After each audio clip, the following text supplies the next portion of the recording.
2010년 5월 27일 그들의 작전은 완료됐습니다. 계엄군은 탱크를 앞세워 광주 시내로 진군했고 무력 시위를 벌이며 승리를 자축했습니다.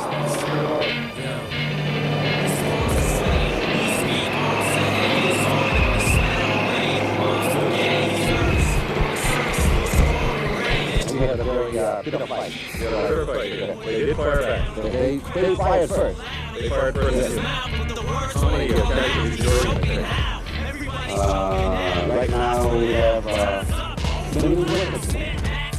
지난 열흘간의 흔적을 지우려는데 그들은 도시 전체를 일제히 청소하고 나섰습니다.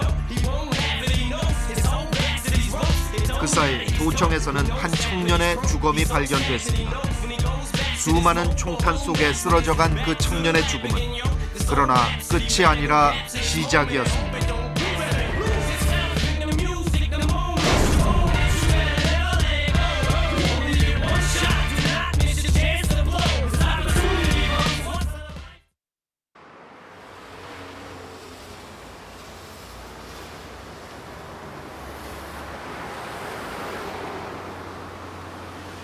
여기 전남 도청을 중심으로 광주 민주항쟁이 있은 지 23년이 지났습니다. 그 23년 안에 전두환 노태우 두 전직 대통령은 내란과 내란 목적 살인 혐의로 법정에 섰고 그때 언론에 폭도로 표현됐던 사람들은 시민군으로 광주 사태는 광주 민주화 운동으로 그 이름이 바뀌어 불리게 됐습니다. 그러나 여전히 광주는 누가 발포 명령자였는지조차 밝혀내지 못한 채 그대로 우리 역사 속에 숙제로 남아 있습니다.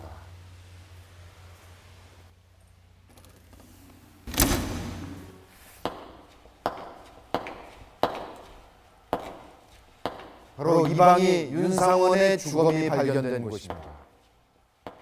27일에 외신 기자들에게 이 현장이 공개됐을 때 계엄군들은 이곳에 이렇게 서 있었고 윤상원은 바로 이곳에 누워 있었습니다. 바로 그 전날 밤에 그는 죽을 줄 알지만 그래도 이곳에 끝까지 남아 싸우겠다고 얘기했다고 합니다. 그렇다면 그는 자신의 죽음을 통해서 우리에게 무엇을 얘기하고자 했던 것일까요? 윤상원의 주검이 처음 발견됐을 때 그를 알아보는 사람은 없었습니다. 주머니에서 나온 외신 기자들의 명함만이 그가 시민군 대변인 윤상원임을 짐작해 할 뿐이었습니다. Sean Park from KBS. Glad to meet you. Glad to see you. Please come on in. All right, thank you. I was the Asian. 우리는 그때 광주를 취재했던 한 외신 기자를 찾아갔습니다. All right. So it's all about the Gwangju uprising. Yes. Yeah. 아시안 월스트리트 저널의 노만 소프 기자. 초대 한국 특파원을 역임한 그는 광주 항쟁 열흘 동안 모두 12건의 기사를 썼습니다. 그는 5월 21일부터 27일까지 광주에 머물며 광주 항쟁의 전 과정을 취재했습니다.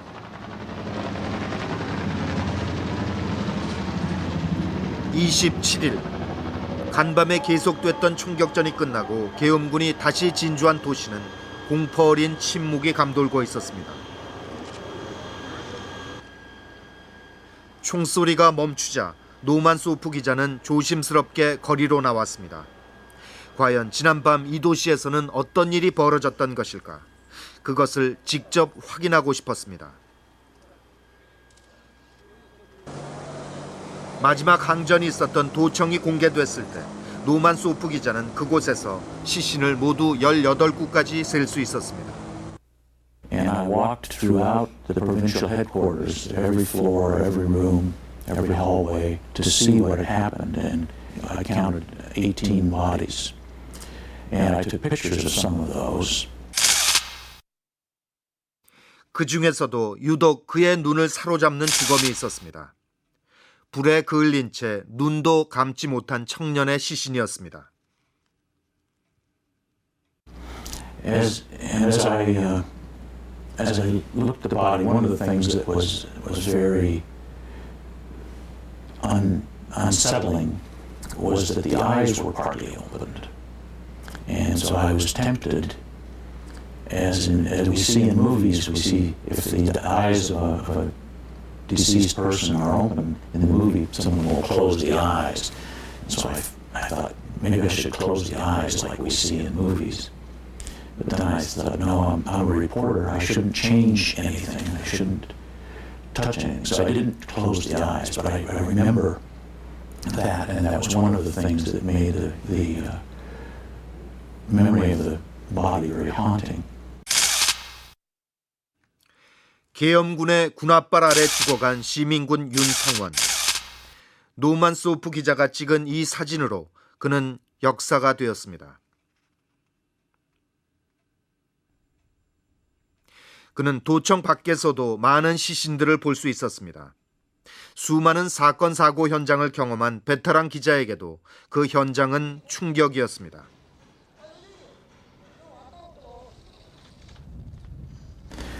But after seeing these bodies and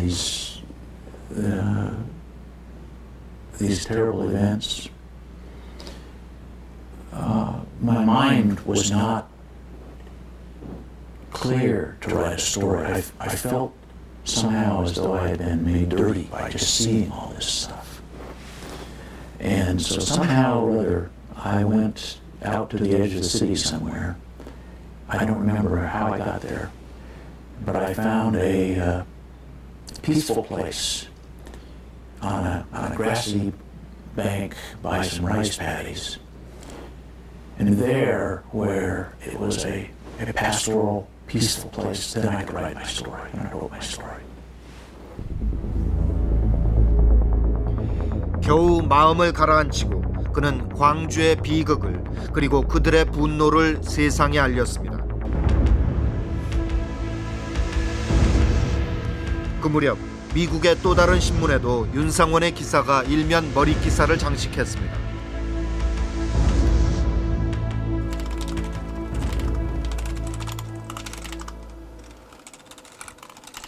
볼티모어 선지 서울 특파원을 역임한 브래들리 마틴 기자. 그는 5월 26일 하루 동안 광주에 있었습니다. 그 짧은 시간 동안 그는 기자 생활 중에서 가장 인상적인 인물을 만났다고 회고합니다. 5월 26일 마틴 기자 일행은 택시 기사의 도움으로 어렵사리 군사 경계선을 넘어서 광주 시내로 들어갑니다. We had seen the military situation. We had seen that there was a huge force waiting outside Gwangju,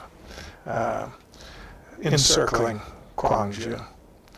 So we went into the city, and as I recall, we drove around for a while, saw some people, and then went to the press conference. 브래들리 마틴 기자가 광주에 도착한 5월 26일. 그날 밤 계엄군이 들어온다는 최후 통첩이 내려진 가운데 윤상원은 외신 기자 회견을 갖습니다. And Mr. Yoon came into the room, and he was the one who was to give the press conference. And many people asked questions, and finally I was the one who said, well, sir, we came through the military lines, so we know that there is a really big force of military out there, and when they come in, they will surely defeat you. So what are you going to do then? Are you going to surrender? And he said, he looked directly at me, and he said, we will fight to the end. 끝까지 싸우겠다고 다짐하는 윤상원은 차분한 인상이었다고 합니다. 그러나 마틴 기자는 그의 침착한 눈에서 죽음의 그림자를 발견합니다.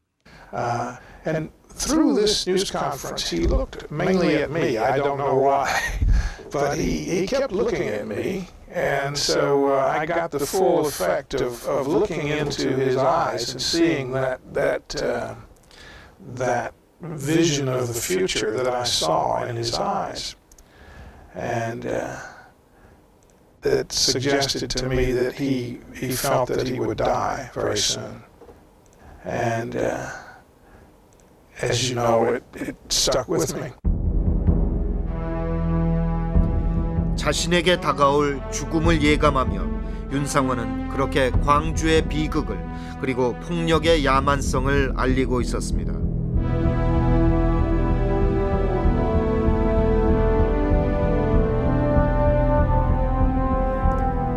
이 자리에 참석했던 브래들리 마틴 기자가 그의 눈에서 죽음의 그림자를 봤다고 묘사했던 청년, 그리고 노만 서프 기자가 그의 죽음을 보고 눈을 감겨주고 싶다고 말했던 청년, 그 사람은 바로 시민군의 대변인이었던 윤상원이었습니다. 그렇지만 시민군 대변인이라는 직함은 그의 인생에 있어서 처음이자 마지막 공식 직함이었습니다. 광주 항쟁 직전까지만 해도 그는 양동신협이라는 작은 금융기관에서 일을 했었고 그 어떤 시위나 집회에도 참석했다는 기록이 없습니다. 그렇다면 언뜻 보기에 그저 평범한 청년이었던 그가 어떻게 항쟁의 중심에 서서 시민군의 대변인이라는 직함을 맡았던 것일까요? 광주 항쟁이 있기 직전까지 윤상원은 이곳 광천동 시민아파트에 살았습니다.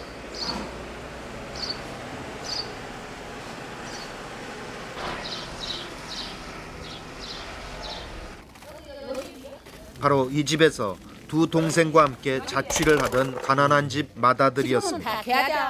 동생들은 모두 공장에 다니며 공부하는 노동자였습니다. 지금은 다 사람들이 다 이력집을 다 거쳐갖고 살잖아요. 근데 이곳에서 생활하는 동안 윤상원은 가난한 노동자들을 위한 지역 자치운동을 펼쳐나갑니다. 아직도 이곳 시민아파트 단지 안에는 그가 아침마다 울리던 작은 종이 매달려 있습니다. 아침마다 이거 종을 쳤나요? 예, 할 때, 살았을 때, 동민이 아빠 있을 때 쳤어요. 아침마다 공주 매일 들어가서 다 씻고, 요 마당 종대기장 일어나는데 치고, 닦고, 줍고, 배워만 그렇게 해서 애기들 두고, 가난한 애기들만 두고, 저 내같은 거 두고 가서 뭐 가져서 삼는 것도 두고, 좋은 일 크겠어, 그 양반이. 윤상원은 아파트 옆 작은 건물에서 야계 교사로도 활동했습니다.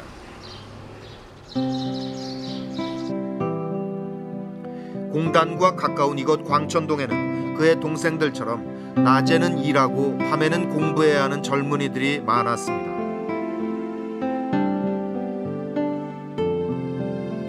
한문과 일반 사회가 그의 담당이었습니다.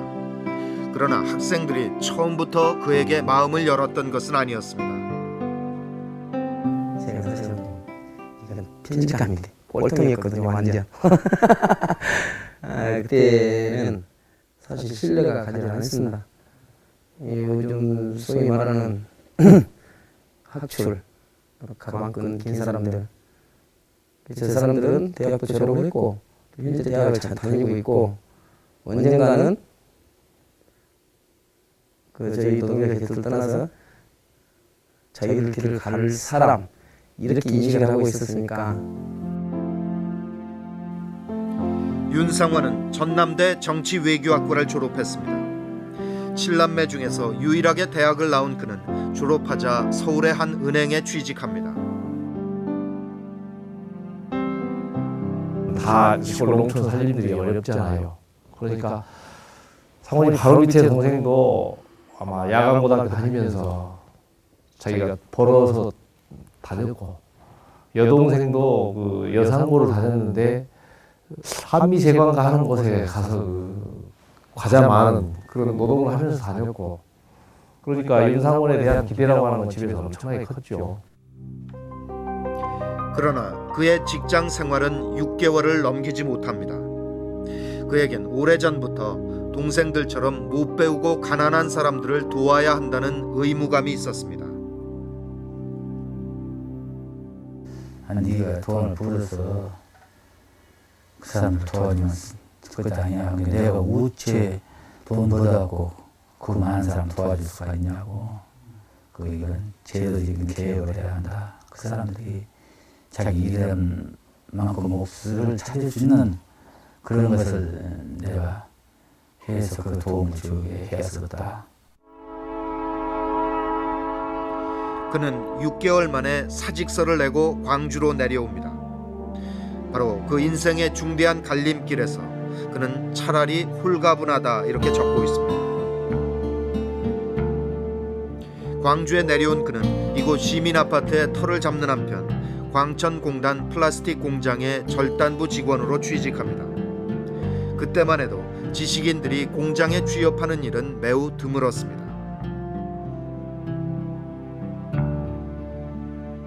아, 70대 중반 이후에 현장 속으로라는 구호는 민주화운동 세력 안에서 굉장히 많이 나온 구호입니다. 직접 뛰어드는 경우는 정말 극히 일부였고 드물었죠. 그렇기 때문에 광주 전남 지역에도 공장에 직접 들어가는 경우는 한두 명밖에 없었어요. 그만큼 결단을 요구하는 것이죠. 한 달 월급 43,200원. 그러나 그는 스스로 지식인의 한계를 뛰어넘는 노동자이길 원했습니다. 그렇게 노동자로 야학의 교사로 실천하는 삶을 살아가던 윤상원. 그에게 폭풍 같은 역사가 다가오고 있었습니다.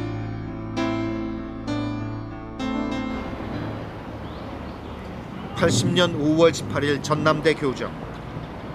전날 밤 휴교령이 내려지고 계엄군이 주둔한 이곳은 오늘처럼 평화로울 수 없었습니다.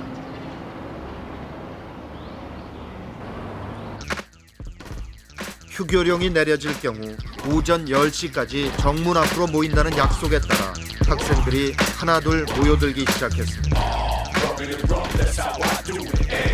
이때 학생들과 계엄군 사이에 첫 충돌이 빚어지고 일이 시작된 것입니다.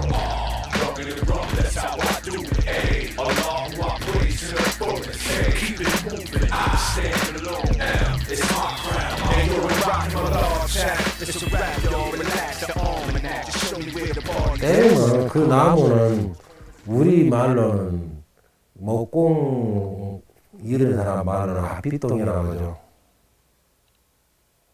아피똥 강한 나무 아주 강해요.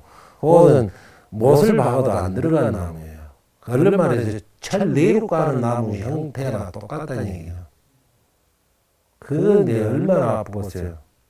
뭐 때리면 터지면 머리가 터지고 어장 나불죠. 오후 4시 공수부대가 투입됐습니다. 그들은 국군 최정예 특전사 제7공수여단이었습니다.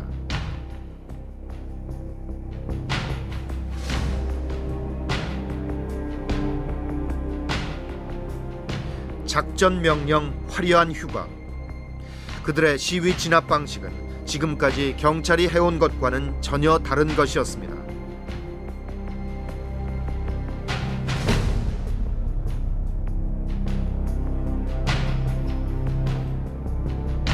당시 광주지검이 작성한 검시 보고서에 따르면 시민들은 진압봉 등에 맞거나 칼에 찔려 숨져갔습니다. 시위 진압에 대검이 사용된 것입니다.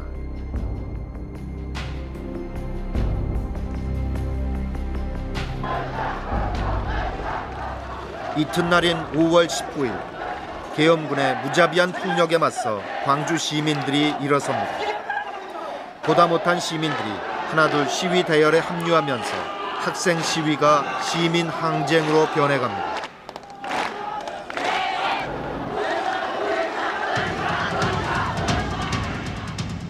시민들의 저항이 거세지자 작전 지도차 광주에 내려왔던 이군 사령관 진종채 중장은 더욱 과감한 타격을 명령합니다.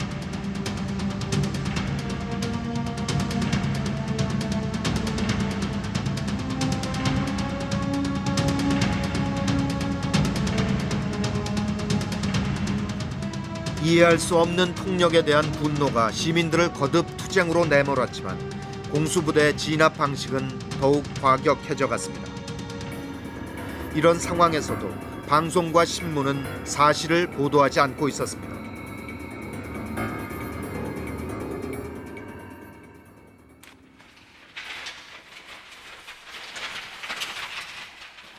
광주의 참상을 제대로 알린 것은 시민들 스스로 만들어낸 투박한 신문이었습니다.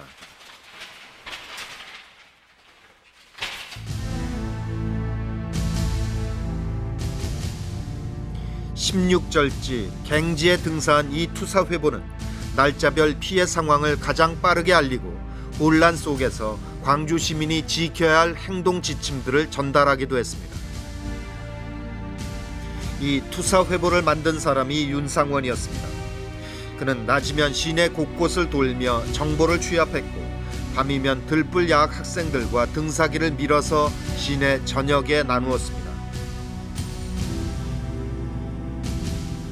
거의 가다가 다 없어집니다. 외곽 지역까지는 갈 수 없고 그냥 금남로 주변에서 거의 다 소화가 됩니다. 시민들의 반응은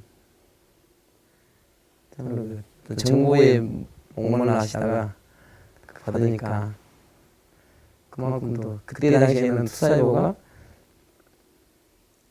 그 신뢰 수준도가 100%였죠.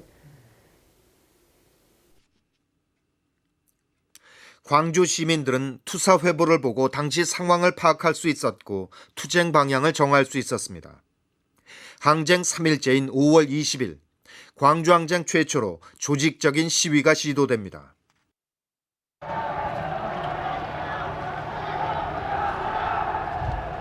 이른바 차량 시위. 택시 200여 대가 시작한 이 시위에 버스와 트럭이 합세하면서 20만 명으로 불어난 시위대가 일제히 도청을 향해 진격해 갔습니다. 택시와 버스 기사들은 자신의 전 재산을 계엄군 탱크 앞에 내던지며 지난 3일간의 울분을 토해내고 있었습니다.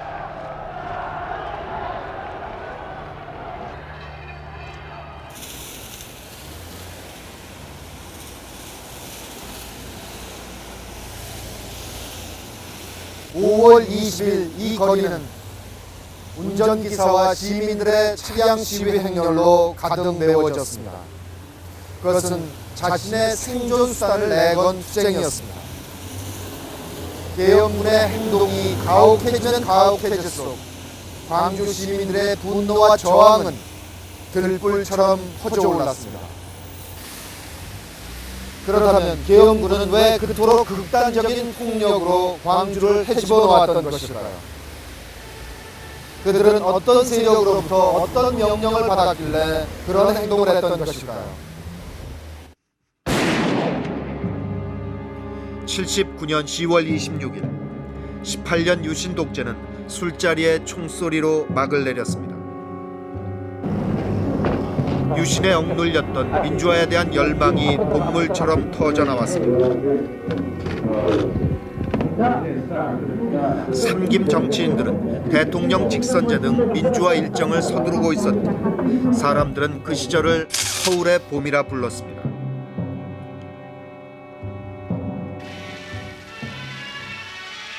그러나 12월 12일 전두환 보안사령관을 중심으로 한 하나회 소속 정치 군인들은 군분의 반대파를 제거하면서 정권을 장악해 가고 있던 터였습니다.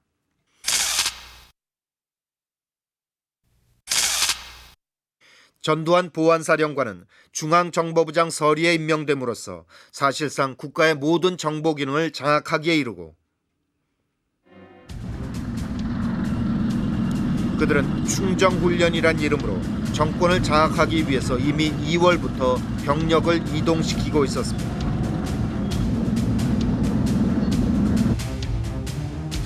급기야 5월 17일 신군부는 전군 지휘관 회의를 소집합니다.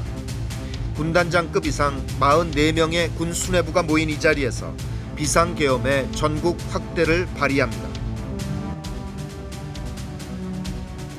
비상계엄 해제를 의결하지 못하도록 국회의사당은 무력으로 봉쇄했습니다.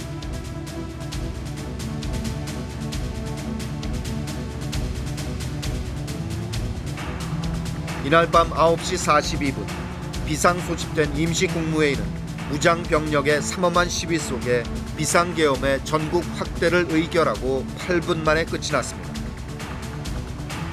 비상계엄 선포 지역을 1980년 5월 17일 24시를 기하여 전국 일원으로 변경한다. 2. 제한 이유 5월 17일 휴교령이 내려진 대학엔 계엄군이 주둔하기 시작합니다. 전남대와 조선대는 7공수 2개 대대가 새벽 2시 30분 점령을 완료. 신군부의 쿠데타는 그렇게 순조롭게 진행되고 있었습니다.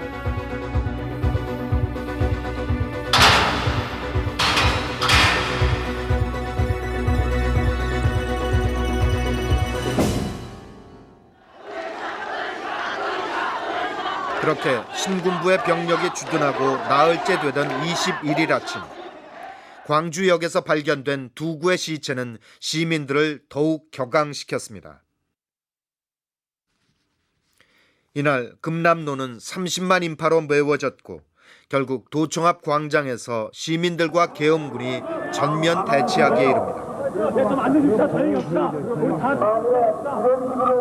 도청의 집결 최종 방어선을 구축하고 있는 계엄군은 시민들과 불과 5-6m 거리에서 마주보고 있었습니다. 이때 시민 대표들은 도청에 들어가 유혈 사태에 대한 당국의 사과를 요구하며 협상을 시도하고 있었습니다.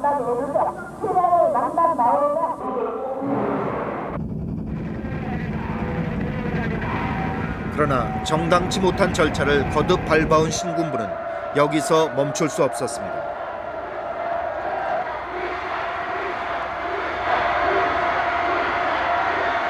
신군부는 광주의 저항이 전국적으로 퍼져나갈 것을 우려하고 있었습니다.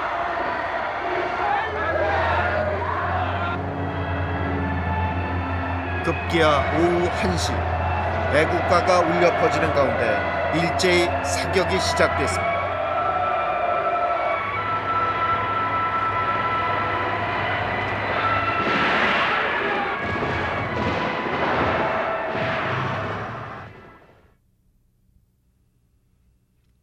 순식간에 일어난 이 일은 사격 중지 명령이 내려질 때까지 약 10분간 계속됐습니다.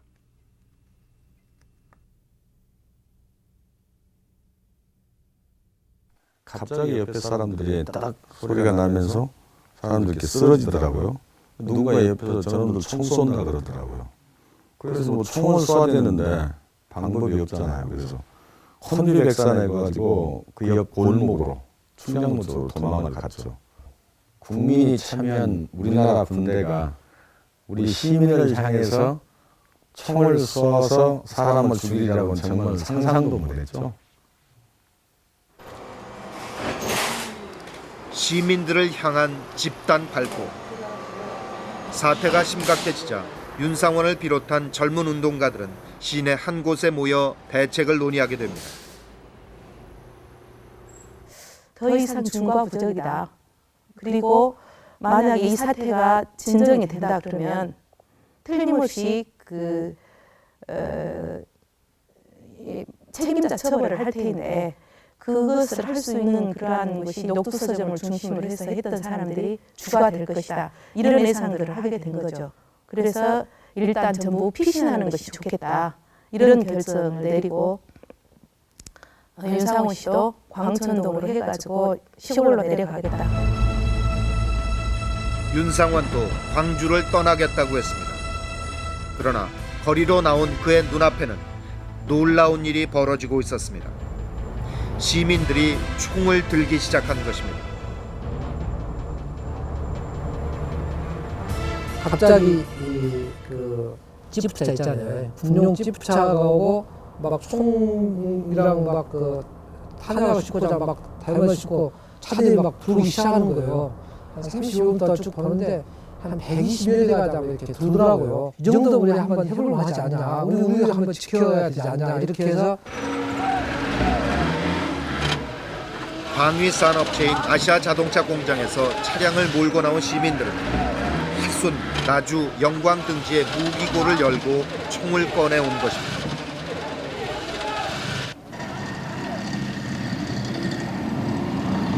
그 그것은 집단 발포에 대한 분노이자 살아있는 자들의 살아남기 위한 몸부림이었습니다. 가만 앉아서 죽으라는 이유는 없잖아요. 죽인다는데 살라고 실제 지금도 그래요. 나를 죽이려면 나도 방어해야 되겠다. 당장 총이나 들고 방어를 해야 돼요. 죽을 때 죽더라고. 시민들이 총을 들었다는 소식이 전해지던 21일 오후 5시 광주에 진입했던 공수부대는 시내에서 철수하라는 명령을 받습니다. 작전상 후퇴한 다음 적당한 시기에 군 병력을 증원해 다시 들어오겠다는 것이었습니다.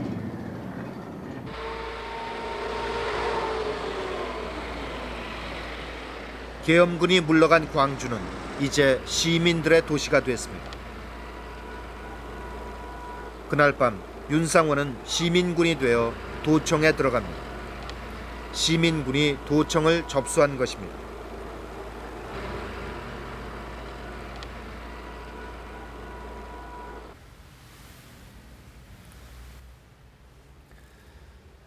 급기야 시민들이 총을 들었습니다.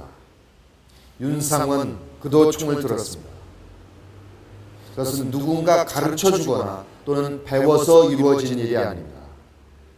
또는 지루한 토론 끝에 내린 결론도 아니었습니다. 그것은 오로지 인간으로서 자신의 생명을 지켜야 한다는 방어 본능에서 나온 일이었습니다. 국민의 생명과 재산을 지켜줘야 할 군대가 국민을 향해서 총을 쏘고 국민은 이에 맞서서 같이 총을 잡은 상황.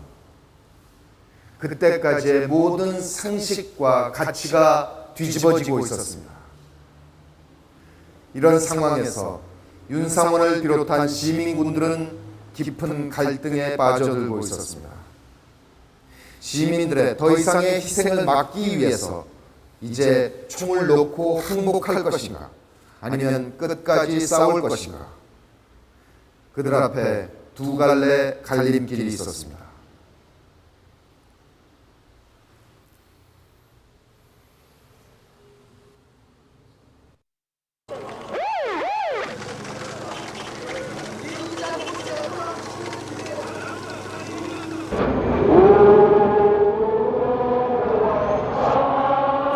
시민군이 입성한 도청은 해방 광주의 심장부가 됐습니다. 죽은 자와 산 자가 이곳에서 만났고 80만 광주 시민의 눈과 귀가 도청으로 모아졌습니다.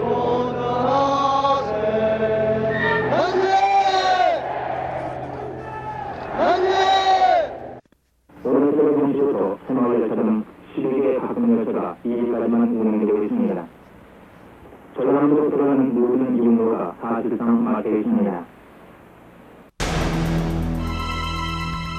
이때 시 외곽으로 퇴각한 공수부대는 항쟁의 확산을 막기 위해서 광주로 통하는 모든 진입로를 봉쇄하라는 명령을 받습니다. 이제 광주는 더 이상 나갈 수도 없고 들어갈 수도 없는 사면 초가의 상황이 됐습니다. 이른바 광주 고립작전이 시작된 것입니다. 철저히 고립된 섬 광주에서 시민들은 서로 돕는 공동체를 만들어내고 있었습니다. 수많은 총기가 나와 있었음에도 치안 질서가 유지되고 있었고 금융기관은 온전히 보존됐습니다. 매점 매석이나 폭리는 찾아볼 수 없었고 식량도 함께 나누어 먹었습니다.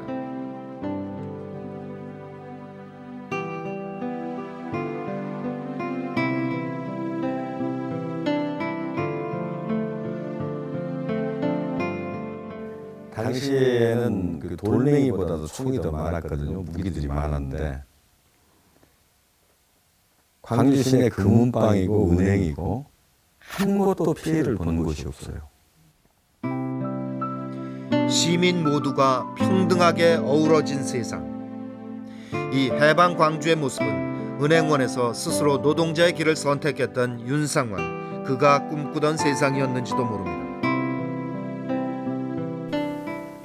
대동세상이요? 누구나 다 같이 이렇게 그냥 그때 당시에도 그런 식으로 표현을 하셨습니다. 함께 오래돼서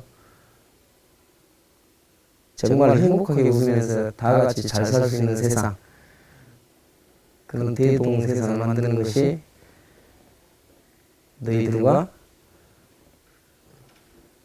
너희가 할 수 있는 최선의 일이 아니겠느냐. 그러나 시민군 지도부는 승리의 기쁨을 효율적으로 이끌어가지 못하고 있었습니다. 22일 오전 광주 시내 주요 인사와 시민군 대표 15명으로 구성된 시민학생 수습위원회가 결성됩니다. 이때 수습위원회 내부는 무기를 들고 끝까지 싸워야 한다는 쪽과 무기를 반납하고 계엄 당국과 협상하자는 쪽으로 나뉘기 시작합니다. 이런 상황에서 수습위원회는 계엄 분소를 찾아 첫 번째 협상을 시도합니다. 계엄 분소 측에서는 일단 무기가 무질서하게 지금 이렇게 돌아다니고 있는 상황에서 어떤 수습이 어려우니까 일단 무기를 회수하고 반납하는 것이 수습의 조건이었습니다. 그 사람들은. 시민들은 수습위원회 협상 결과를 기다리며 도청 분수대 앞에 모여 걸기 대회를 열고 있었습니다. 이 자리에서 열린 협상 보고 대회에서 시민들은 무기를 반납하자는 수습위원회의 발언에 거칠게 항의합니다.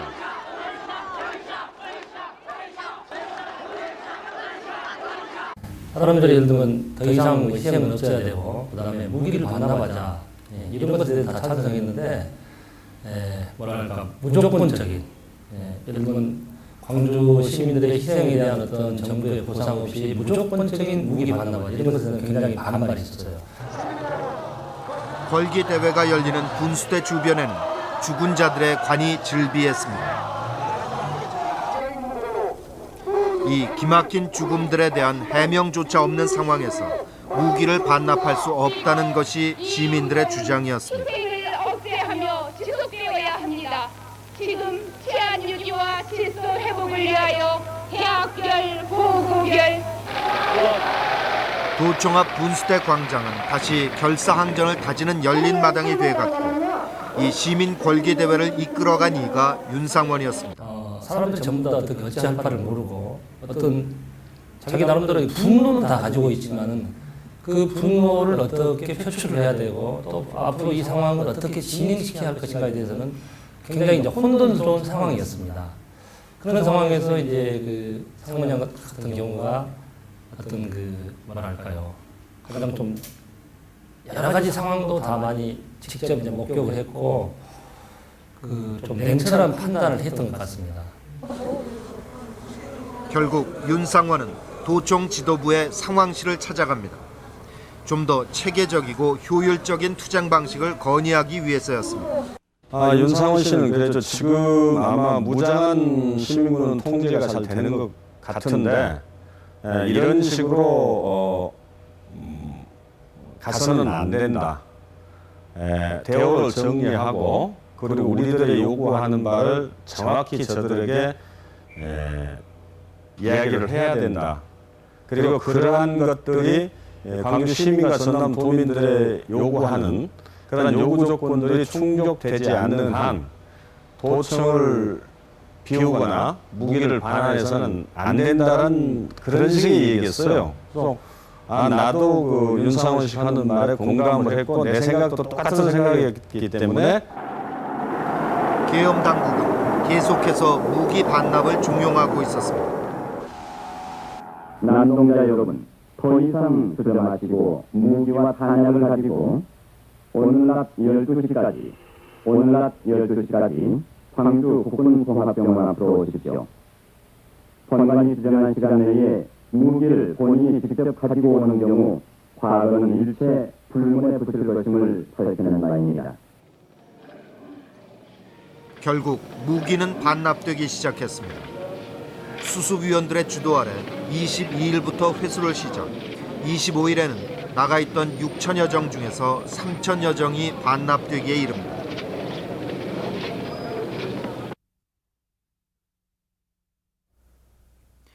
(21일) 오후에 무장에서 하루 만에 반납되기 시작한 무기들.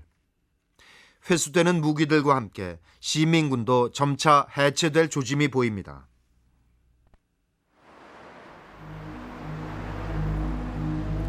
윤상환은 그런 상황에 동의할 수 없었습니다.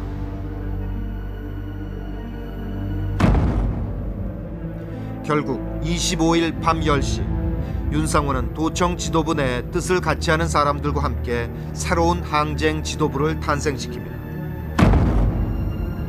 이름하여 민주시민투쟁위원회.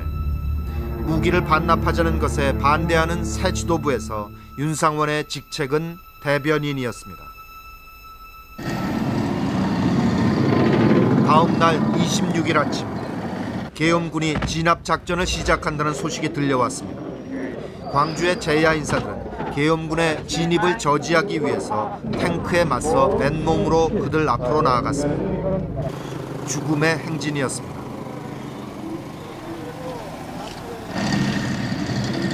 계엄군은 잠시 퇴각하는 것으로 보였습니다.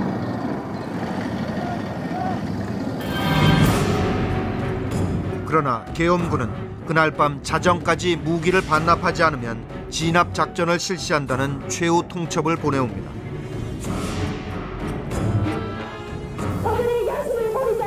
이런 상황에서 26일 오후 시민들은 5번째 걸기대회를 갖습니다. 이날 이 자리에서 역사 앞에 끝까지 싸울 것이라는 80만 광주 시민 결의문이 채택되기도 합니다.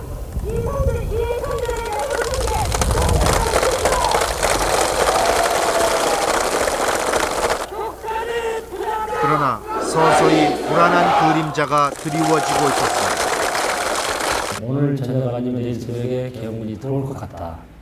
이 사실을 알렸죠. 그러니까 시민들이 숙연해졌습니다.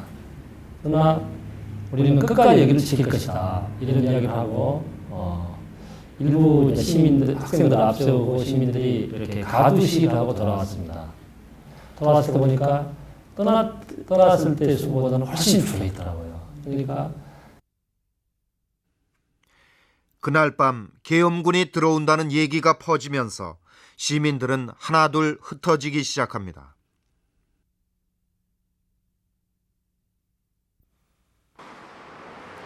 이제 시간이 얼마 남지 않았습니다.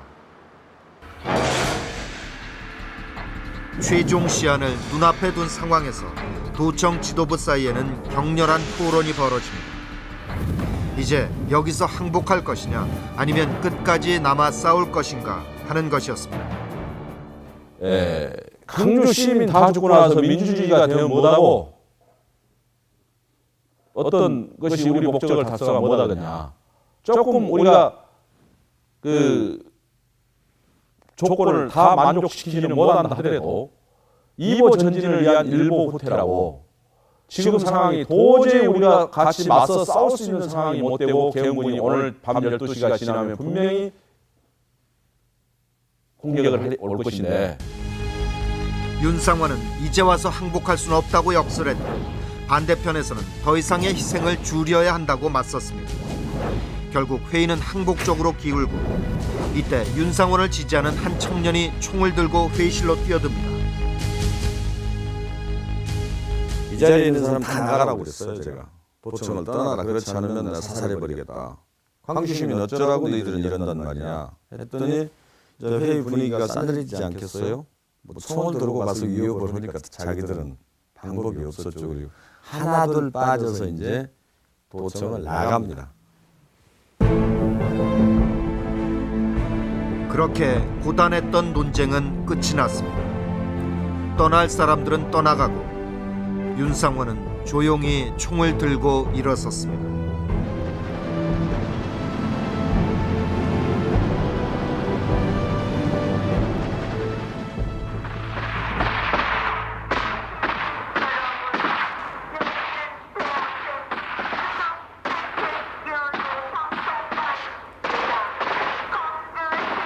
윤상환은 마지막 날 밤에 총을 들고 서 있던 곳입니다.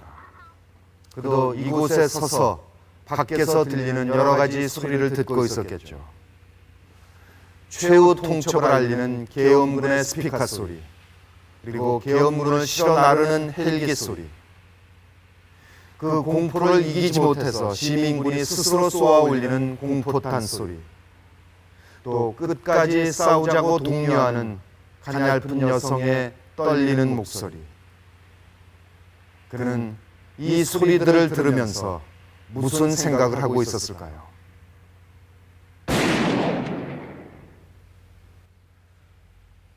떠나보낼 사람들은 다 떠나보냈습니다. 이제 저 어둠 뒤에 계엄군이 진을 치고 있습니다. 언제 어디서 어떻게 총알이 나에게 날아올지 모릅니다. 그렇게 도청에서의 마지막 밤이 다가오고 있었습니다.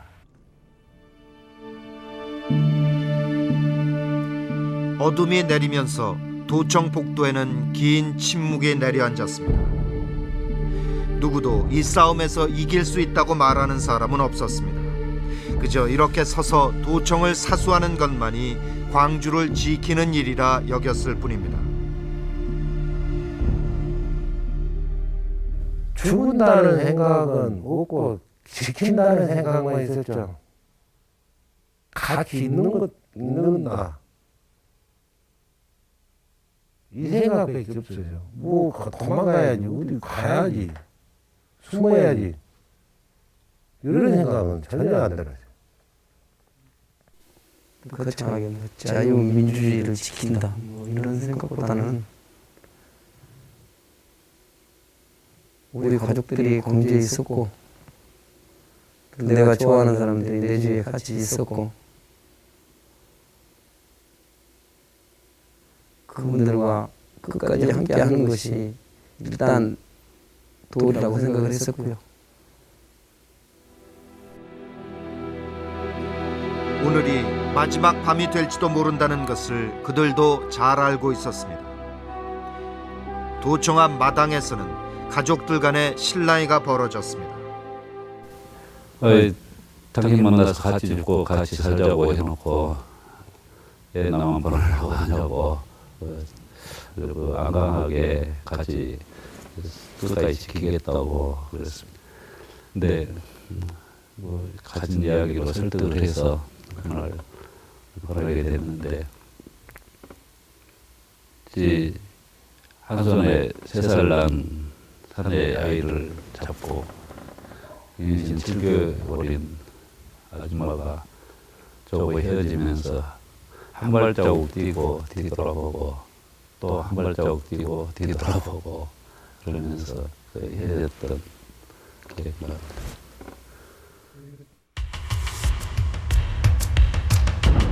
이때 삼공수 1대대는 도청 진압작전을 위한 예행 연습을 마치고 오후 6시 작전 준비를 끝냅니다.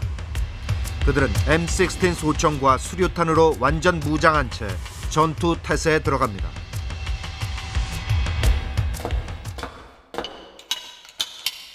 도청의 윤상원도 총기를 나누어 주기 시작합니다. 그에게 총을 건네봤던 200여 명 시민군 중에는 고등학생도 끼어 있었습니다. 계속 이렇게 쥐고 실탄 빼고 받고 이렇게 하다가 내 차례가 되니까 이렇게 멈추는 거예요. 멈추자시더니 너 총 쏠 수 있냐? 걱정이 되시겠죠? 그때는 자신 있게 쏠 수 있습니다, 형님. 올려주십시오. 한참을 쥐고 계시더라고요. 상원이 형으로서도 그 순간에 또 상당히 고민을 많이 하셨겠죠. 그때 그 표정은 글쎄요. 제 눈에 보이는 건 투사가 아니고 도청 대변인도 아닌 형님의 얼굴이었습니다. 27일 자정을 넘기면서 시민들의 참여를 호소하는 한 여대생의 목소리가 어둠 속으로 퍼져나갑니다.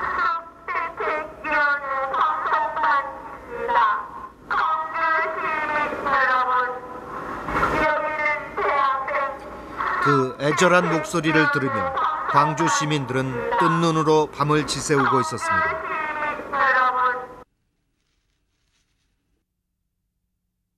About midnight, you could hear the tanks coming down the road, and there was beginning to be shooting. And the students had a sound truck that was going around the streets, calling on the townspeople to come out and help them, but nobody was coming. Most everybody who had been in the rebellion went home. They were scared, quite rightly. 도심 저편에서 시작된 총격 소리. 윤상원도 그 소리를 듣고 있었겠죠. 자신에게 다가오는 죽음의 그림자를 느끼며 윤상원은 옆에 있는 동지와 생애 마지막 대화를 나누고 있었습니다.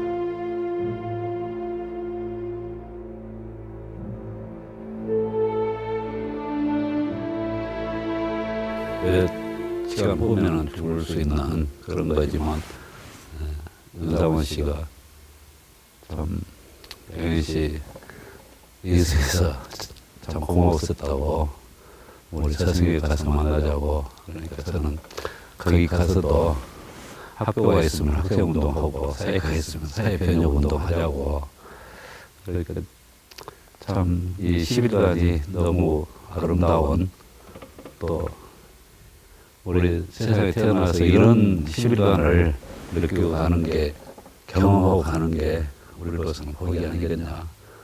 저승에 가서도 그런 일을 할 수 있으면 같이 친구가 돼서 그 나름대로 그 저승을 또 변형 운동을 하자고 그렇게 다짐도 하고 그랬었습니다. 마침내 새벽 4시 도청 후문에 도착해 있던 삼공수 일대대는 일제히 공격을 개시합니다.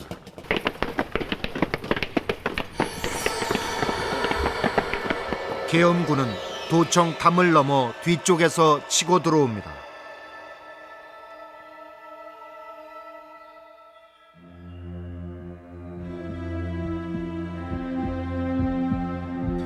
후방이 무너진다는 전가를 받고 윤상원이 방향을 바꾸어 방어태세에 들어가는 순간 그를 향해 방아쇠가 당겨집니다.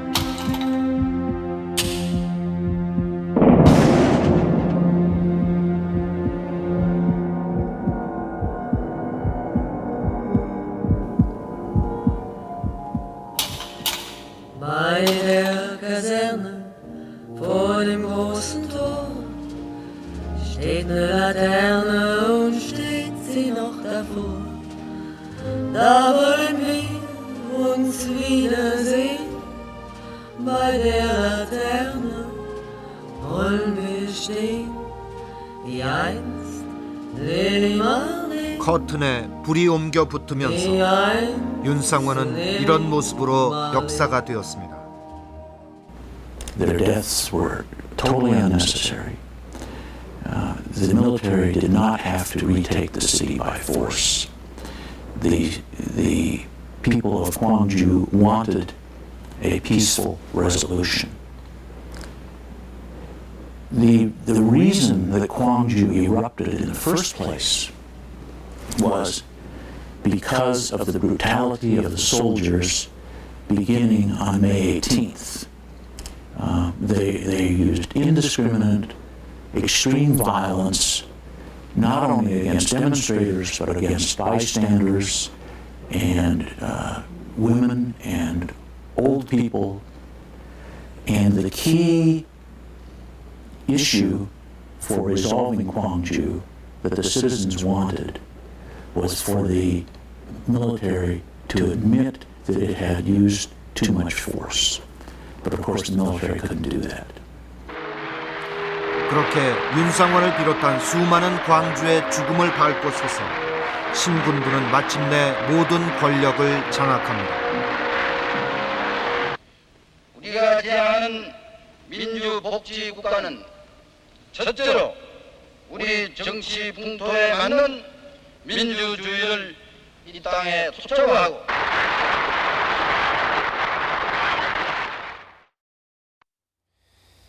야만과 광기가 휘말아치던 그때 그들은 한 젊은이의 목숨을 앗아갔습니다.